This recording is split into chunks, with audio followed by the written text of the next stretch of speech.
நமக்கு ஸ்தோத்திரம். ஏசப்பா வந்து எனக்கு தம்பி பிறந்த கதையை வந்துட்டு ஒரு சாட்சி இருக்குது. அதை குறித்து ஏசப்பா எனக்கு சொல்லுன்னு சொல்லிக்கிட்டே இருக்காங்க. அது யாருக்காக உதவுன்ற இதுல எனக்கு தெரியல. ஆனால் ஆல்வி வந்துட்டு மாதமான போதில் டிசம்பர் மாதம் நான் ஃபஸ்ட்டு கன்சீவ் ஆகி டிசம்பர் மாதம் ஸ்டார்டிங்கில் வந்துட்டு ஃபஸ்ட்டு ஸ்கேன் எடுக்கிறேன். முதல் ஸ்கேன் எடுத்தப்போ என்னாச்சுன்னா, கன்சீவாக தான் இருக்குமா நம்ம டெஸ்ட் எடுத்ததுக்கப்புறம் ஒரு ஸ்கேன் பண்ணுவோம். அந்த ஸ்கேன் எடுக்கும் போது எனக்கு வந்துட்டு கருவை சுற்றி ரெட்ரோக்ரோனிக் ப்ளீட் அப்படின்றது ஒரு டயக்னோஸ் இருக்குது.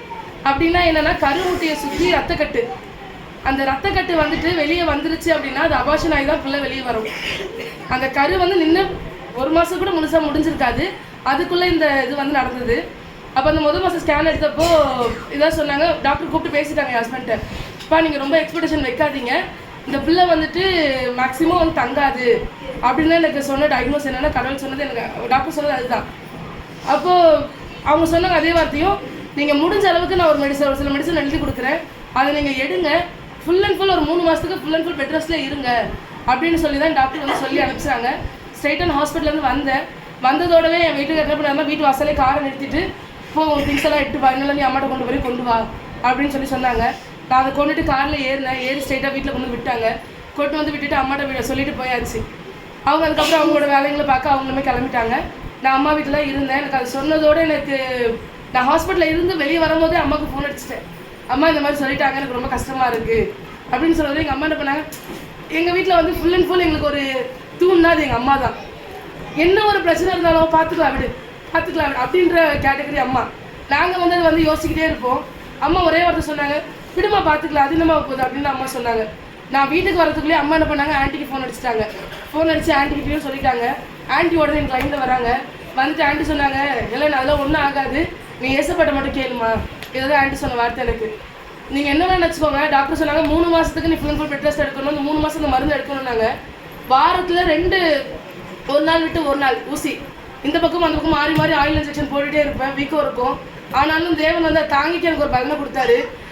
அதுவும் இல்லாமல் ஒரே 1 மாதம் தான் நான் மெடிசன் எடுத்து அடுத்த ஸ்கேனை 1 மாதத்தில் போய் திரும்ப ஆண்டி தான் சொன்னாங்க, நீ திரும்ப போய் செக் பண்ண அப்படின்னாங்க. திரும்ப நான் போய் ஒரு ஸ்கேன் எடுத்ததோட டாக்டர் சொன்னாங்க, அம்மா யாரும் உனக்கு ஸ்கேன் பண்ணா ஃபர்ஸ்ட்னு கேட்டாங்க. அந்த இடத்துல ஏசப்பா ஒரு அற்புதத்தை எனக்கு கொண்டு வந்தார். இருந்ததுக்கான அடையாளமே இல்லை. ஆனால் இது மத்தியில் எனக்கு என்னென்னா, அம்மா வந்து ஃபைனல் இயர் எனக்கு படிக்கும் போது நிச்சயம் பண்ணிட்டாங்க. கொரோனா வந்துருச்சு அந்த டைமில் 2020 கொரோனா வந்ததோட என்னால் வந்துட்டு காலேஜ் வந்து சரியாக போக முடியல. அந்த முடிஞ்ச இதுக்கு அப்புறம் தான் 1 மாதம் நான் வீட்டில் இருந்தேன். 2வது மாதத்துலேருந்து நான் காலேஜுக்கு போகணும். எங்கேருந்து இங்கே சக்தி நகர்லேருந்து மயிலாப்பூருக்கு நான் போகணும். கிட்டத்தட்ட மெரினா பீச் கிட்ட போகணும் நான் காலேஜுக்கு. தினமும் அந்த கொரோனா டைமில் பஸ் அவ்வளோ ரஷ்ஷாக இருக்கும். 21 நான் நின்றுட்டு தான் போயிருக்கேன். ஒரு நாள் எனக்கு உட்கார சீட்டு கிடச்சது கிடையாது. நான் மாதம் மாதம் யாருக்கும் தெரியாது. 2 மாதத்துல வயிறுலாம் தெரியாது இல்லையா, யாருக்கும் தெரியாது. ஆனாலும் தேவன் அந்த இதுலேயே என்னை தாண்டி போக செஞ்சார். நல்லபடியாக நான் போனேன். ஒரு 3 மாதம் நான் காலேஜுக்கு போயிட்டு தான் இருந்தேன். நல்லபடியாக காலேஜில் முடிச்சு நான் வெளியே வந்து அங்கிட்டு சொல்லிட்டு தான் வந்தேன், எனக்கு எக்ஸாம் வரவும் நான் இதோட வரேன் அப்படின்னு சொல்லிட்டு என்னோட ப்ரொசர் எல்லாமே நான் முடிச்சுட்டு நான் வெளியே வந்தேன். தேவனானா எனக்கு வாக்குத்தத்தம் பண்ணது தான். ஆண்டி நான் நிறைய தடவை கேட்பேன், ஆண்டி பையனா பொண்ணான்னு நான் கேட்டுட்டு இருப்பேன். ஆண்டி என்ன பண்ணாங்களோ வாயை திறக்க மாட்டாங்க. ஏன்னா ஆண்டி வந்து வளரிடுவாங்க, பேசுகிற இதில் வந்து வளரிடுவாங்க. சில டைமில் ஆண்டி தெரியாது, அது ஏசப்பா சொல்லுவார் அப்படின்னு விட்டுருவாங்க. ஒரு நாள் ஆண்டி வந்துட்டு கிட்டத்தட்ட ஒரு 8 மாதம் இருக்கும்னு நினைக்கிறேன். 8 மாதம் இருக்கும் போது ஆண்டி வந்து ஏதோ ஒரு பைபிள் விஷயத்தை சொல்லும் போது தான் அது வளரிட்டாங்க, பையன்றது வளரிட்டாங்க. ஆனால் ஆண்டிக்கு வந்துட்டு வளர்றது தெரியலையான்னு தெரியல. ஆண்டி ஆனால் அங்கே மடக்கிட்டேன் நான், ஆண்டி நீங்கள் சொல்லுங்கள், எனக்கு இப்போ நீங்கள் சொல்லி ஆகணும். அப்போ ஆண்டி சொன்னாங்க அது பையன்தான். அவங்க வளர்ந்துட்டாங்க, வளர்ந்த வச்சு தான் நான் பிடிச்சேன்.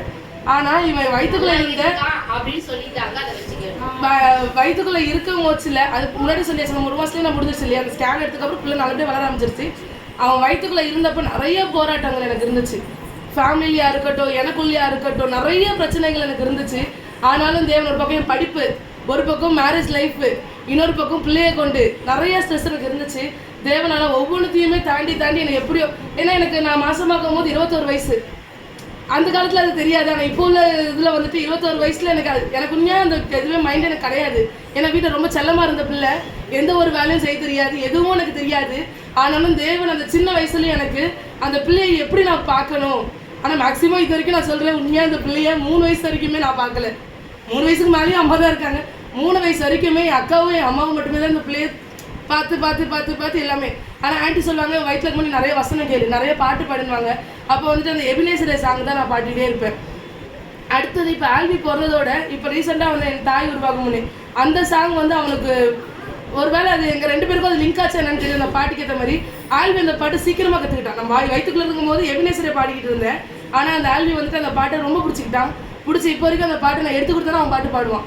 அந்த அளவுக்கு அதில் உள்ள ஒவ்வொரு வார்த்தையுமே தேவன் வந்துட்டு அது எனக்காக கொடுத்த வார்த்தையாக நான் அனுசரி பண்ணிக்கிட்டு இருக்கேன். அதனால் அன்னைக்கு அழியோன்னு சொன்ன பிள்ளை இன்னைக்கு இங்கே சாட்சியாக நிற்கிது. கையோடு வச்சிருக்க அந்த பிள்ளை அதுக்காக கற்றுக்கிட்டேன்.